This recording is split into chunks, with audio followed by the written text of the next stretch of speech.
Welcome back to Channel Career File.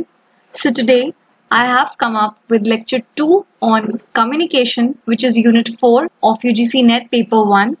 So in the previous lecture I discussed with you all some important topics like what is communication, the process, characteristics of communication and 7 C's of effective communication. For those who have not seen that video, I'll give the link in the description box and in the I button above.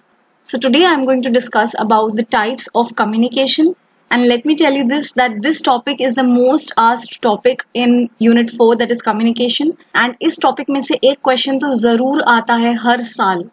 Now types of communication can be classified into 4 categories. So I'll define each of these categories one by one.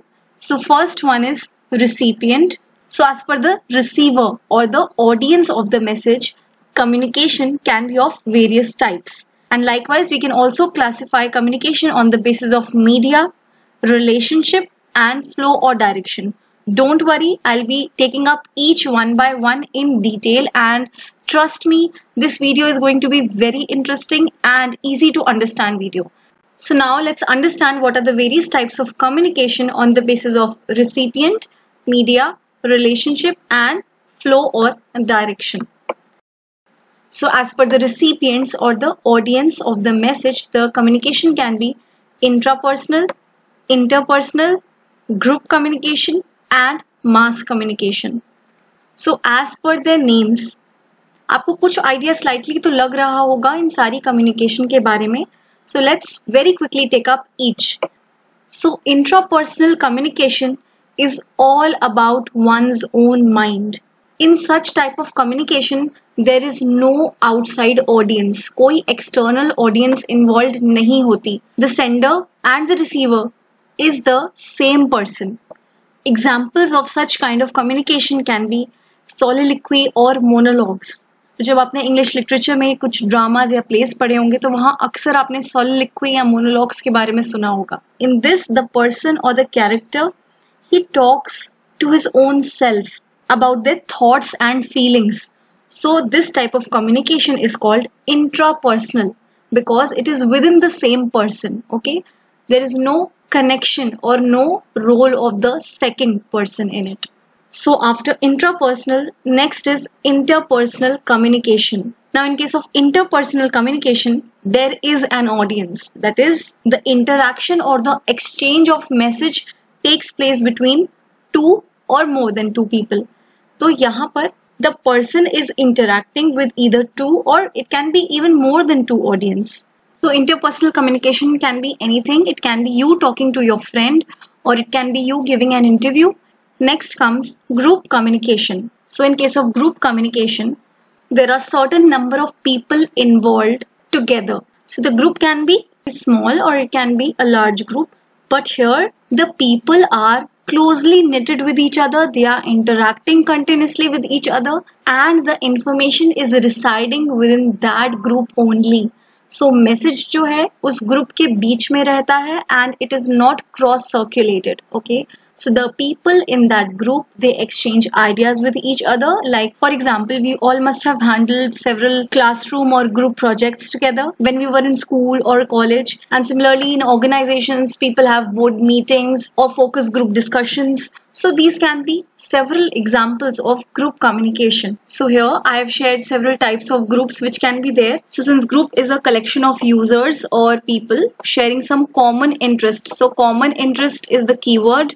So the group can be an open group, that is, there is no membership fee or no membership criteria and anyone who is willing to join can join the group. Or they can be closed group where the membership is closed to the people who are not meeting the set criteria of the group, that is not meeting the group norms. Third can be peer-to-peer group. So peer-to-peer group is just people who have equal status and they share with each other their ideas and thoughts over a particular matter. And similarly hierarchical group, one or more members are distinguished from the rest So it is particularly in those cases or in those situations where there is a certain hierarchy that is followed. That is, the people in the group are arranged in form of ranks. So here the person holding the top position, probably he can be the president or the head in charge or anything. That particular person is distinguished from the rest, and rest of the members share the same status. And lastly, in case of mass communication, the message is sent to a large group of people. So firstly, the same message is transferred to many people all at once, all receive the same message at the same time. And as different from group communication, in case of mass communication, there is no individual identity of the people. Like in case of group communication, everyone was interacting with each other or sharing information with each other, but every person had an defined identity.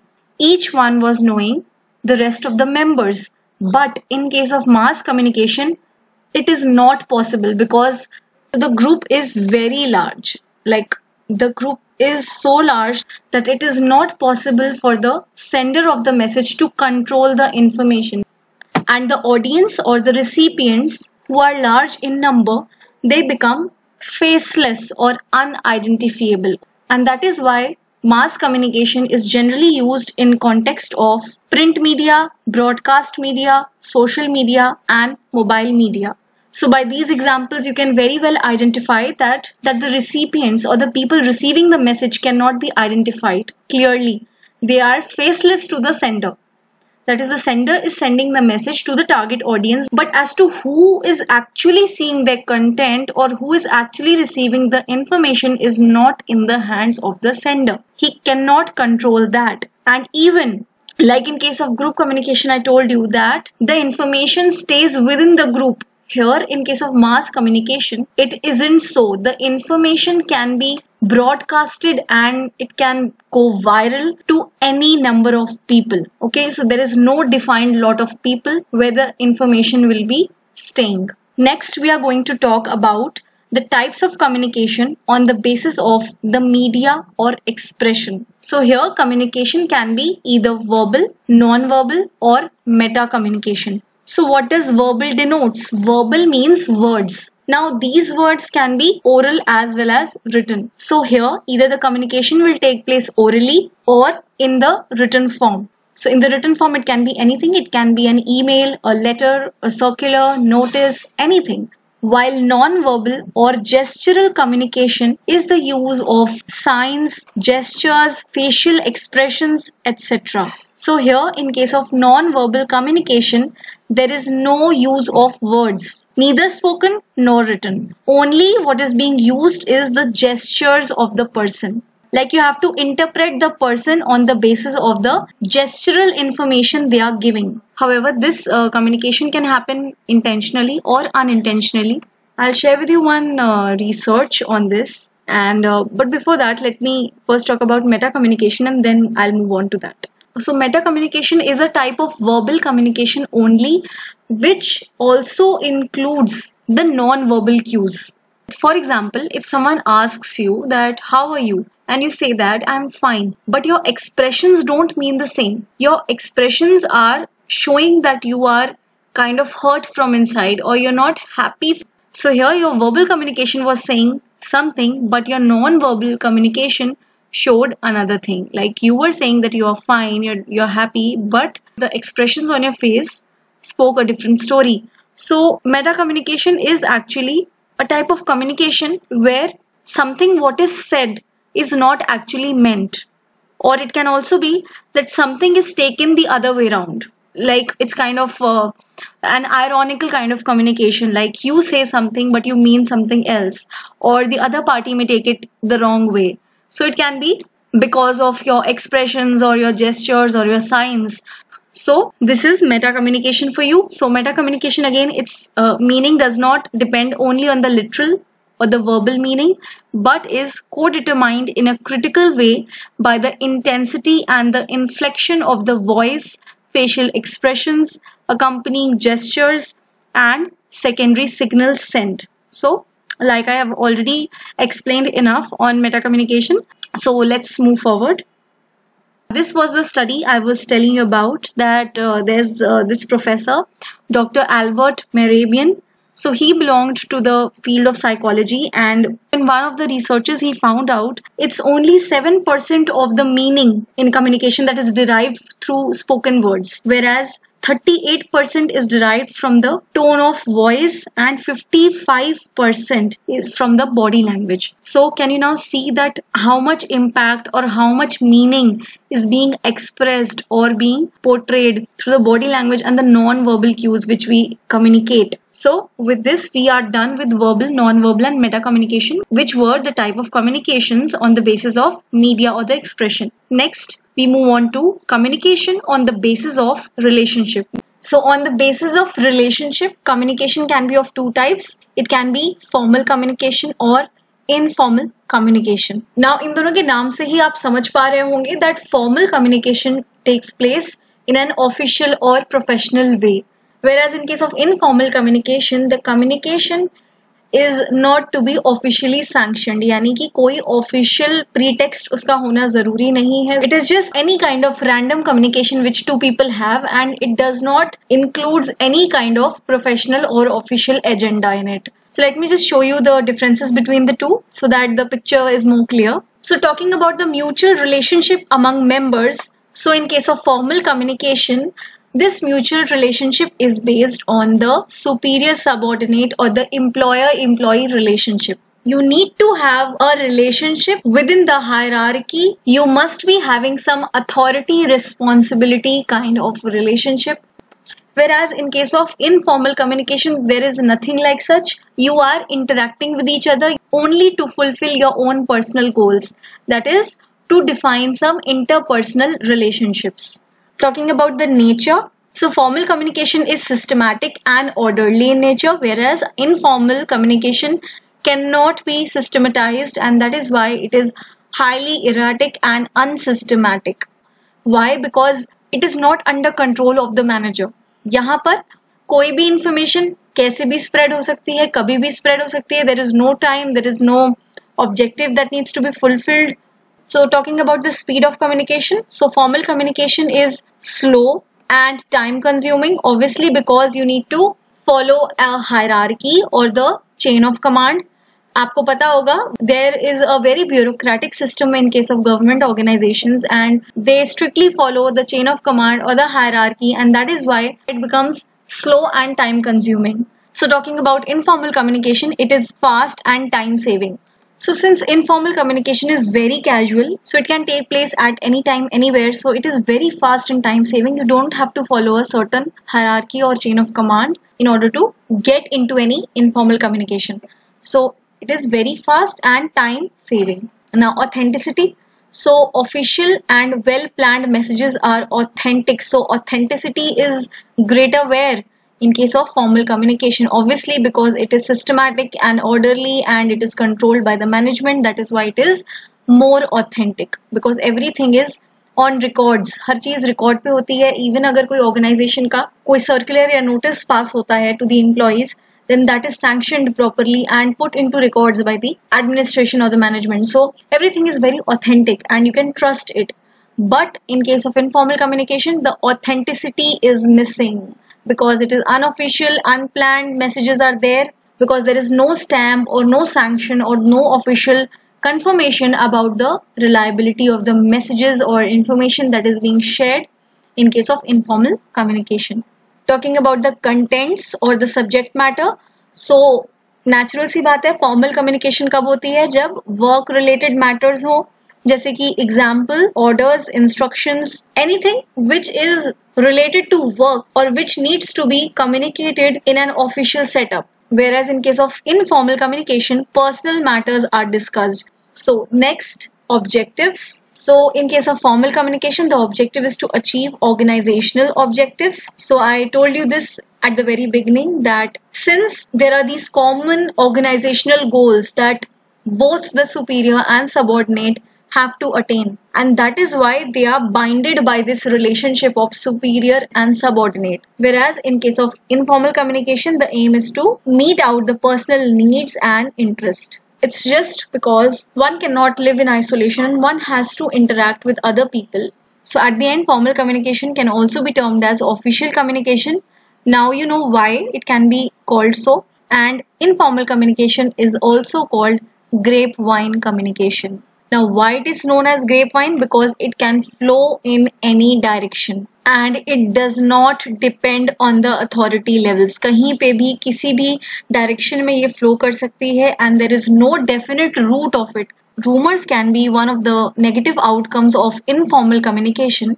So now comes the last basis of the types of communication, and that is communication on the basis of flow or direction. So communication can be of 4 types in this regard. It can be upward, downward, lateral or diagonal. Now both upward communication and downward communication are actually vertical. Why vertical? Because they are following a straight line and the communication can be either up or it can be downwards. तो repeatedly मैंने अभी upward communication और downward communication का जिक्र पहले भी कर चुका है. So upward communication is when the information is being transferred from the lower level employees to the higher level employees. Like in this picture you can see that the workers or the employees, if they want to communicate to the managing director of the company, then they have to follow this chain or line of authority in order to reach this person at the top. So what they need to do, they need to reach to the supervisor. This supervisor will go to the departmental head or the divisional head. Then this person will reach out or transfer the information to the assistant general manager, and then he will transfer it to the general manager, and like this the information will ultimately reach out to managing director of the company. So upward communication may include reports, complaints, grievances, suggestions, etc. So when the employees need to report or issue a complaint or share their grievance or suggestions, they need to follow this chain of command. Whereas downward communication includes orders, instructions, circulars and notices. So these are few examples of upward and downward communication. Now comes lateral communication. So lateral communication is also known as horizontal communication. So since lateral communication is horizontal communication, it takes place between the employees of the same ranks. So here 2 or more persons communicating with each other, they are at the same position or the same level. For example, departmental head of production department wants to interact with departmental head of marketing department, or probably he wants to talk with the head of the finance department. So in any of the case, communication happening between the production departmental head and the finance departmental head or the marketing departmental head will be called as lateral communication because all these people are sharing the same level of hierarchy or the same status. However, their departments are different or their nature of work is different, but the level or the status they are having in the organization is the same. So I hope you must have understood what is lateral communication. Next comes diagonal communication. So diagonal communication is called diagonal because it follows a diagonal line. The communication happens between persons at different levels. Like in case of upward communication, there is a direct reporting system that we have already discussed, that if the employee wants to interact with the supervisor, then he can do so, and such communication will be upward communication. And similarly, supervisor can contact his departmental head. But for example, if the supervisor wants to reach out to the departmental head of some other department, supposedly this is a production department, okay? So the production department supervisor wants to go and talk regarding something with the departmental head of the marketing department. So what was his actual or direct reporting relationship? His reporting relationship was directly linked with his own departmental head, that is the production departmental head. But he wants to communicate to the marketing departmental head, for example, with regard to some training of the employees. So he thought to resort to the diagonal communication rather than upward communication because his concerns were here to talk to the marketing head about something. So diagonal communication, or you can also call it as crosswise communication, it helps in speeding up the process of communication as the employees do not have to report according to their reporting relationship. So let's very quickly look at the chart one last time and then we'll wind up. So today we studied the classification of communication on the basis of recipient, media, relationship and flow of direction. In case of recipient, communication can be either intrapersonal, interpersonal, group communication, or mass communication. In case of media, it can be verbal, non-verbal, or meta communication. In case of relationship, it can either be formal or informal, whereas in case of flow or direction of communication, it can be either upward, downward, diagonal, or lateral. So with this, I end my lecture. So I hope you'll understand this topic, and if you did, so then don't forget liking this video and commenting down below. And very soon after the lecture 3, that is the next lecture, we are going to discuss MCQs in detail, and those MCQs will comprise of the previous year questions. So need not worry on that. We'll have a exclusive session on that. And for those who have not yet subscribed our channel, please do so, and also press the bell icon to never miss any update. Thank you so much.